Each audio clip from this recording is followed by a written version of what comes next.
Hi everyone, I am Chris. This is Simply Classic, and today we're going to talk about the differences between faux and real leather and which one might be right for you.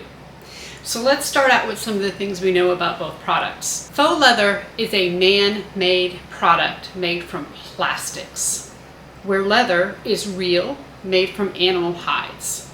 So that's the main difference that we know about the leathers versus the faux leathers. Because faux leather is man-made and it's made from plastics, it can crack over time and puncture easily.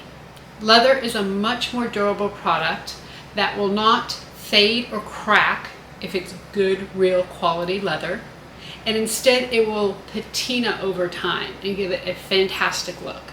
Faux leather is available in lots of different colors and patterns.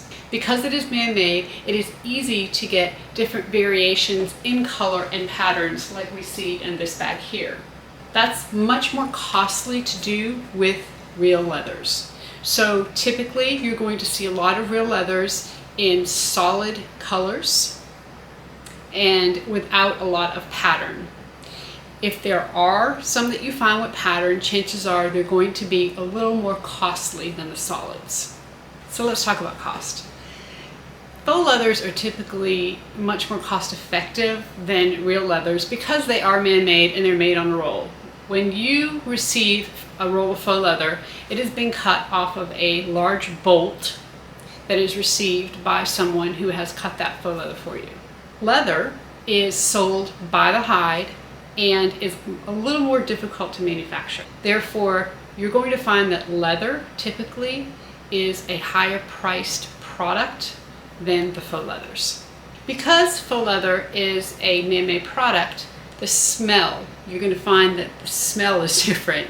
It's going to have a chemical or plastic smell, where the leathers are going to have a much more natural smell to them. The faux leathers are typically easier to clean. You can usually just wipe them clean, they won't absorb water.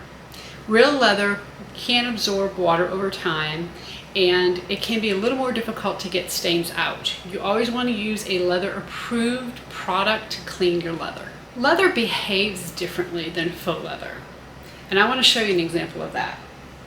This here is the last bag that we did a tutorial on. It was a designer inspired bag, and I made it out of a faux leather, which is this ostrich crocodile, and also out of real leather, which is this chocolate brown and honeydew.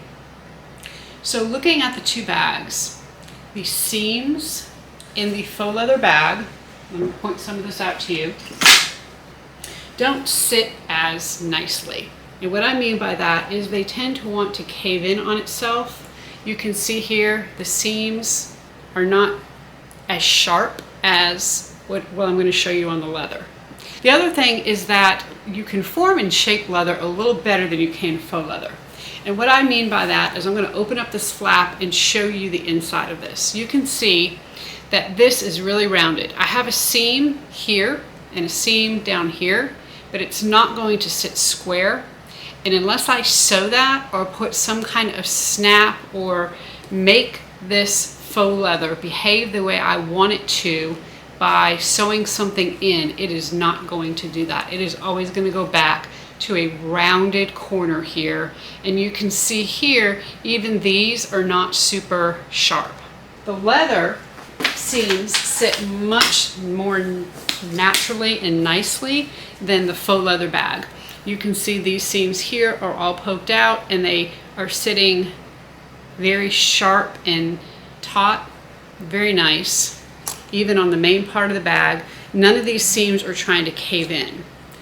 Also, when you open the bag, you will see that this little smaller pocket here, the edges are much sharper, and the edges of the actual bag are not as curved.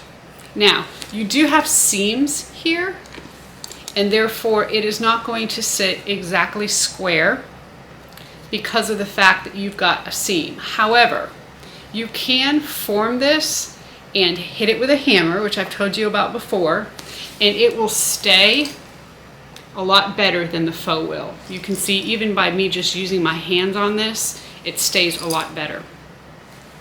So in my opinion, the leather bags are going to give you a much better finished product than the faux leather bags will. So let's talk about why we would use faux leather. Well, first of all, the pattern and the colors are obviously much different. You can get things that in faux that are much more expensive to get in real leather.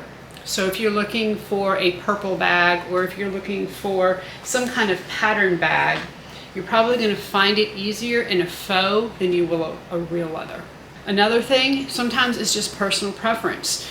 Due to our beliefs, we just don't feel like we want to use real leather. We would prefer to use faux, and that's okay. There's nothing wrong with that. Another thing that I feel like really plays a huge factor in whether you make a leather bag or a faux leather bag is how you're going to use it. And the example that I like to use is if I am going to the beach, I'm not going to take my Italian leather bag. If I'm going to Food Truck Friday, I'm not going to take my Italian leather bag. But if I'm going out to dinner with my husband and friends, or if I am going to a work meeting, I'm going to take my Italian leather bag. So you need to think about these differences and figure out which one is right for you, leather or faux leather. And if you'd like to try leather and you've never done that before, we do have some leather up right now on the Facebook group. We have this chocolate brown, these chocolate brown hides. I think we have about 8 of them left. And then we also have these honeydew colored hides, which is a really pretty light, almost like a light seafoam green color. So grab a hide, try something small, a clutch, a pouch, just something so that you can kind of get the feel for it.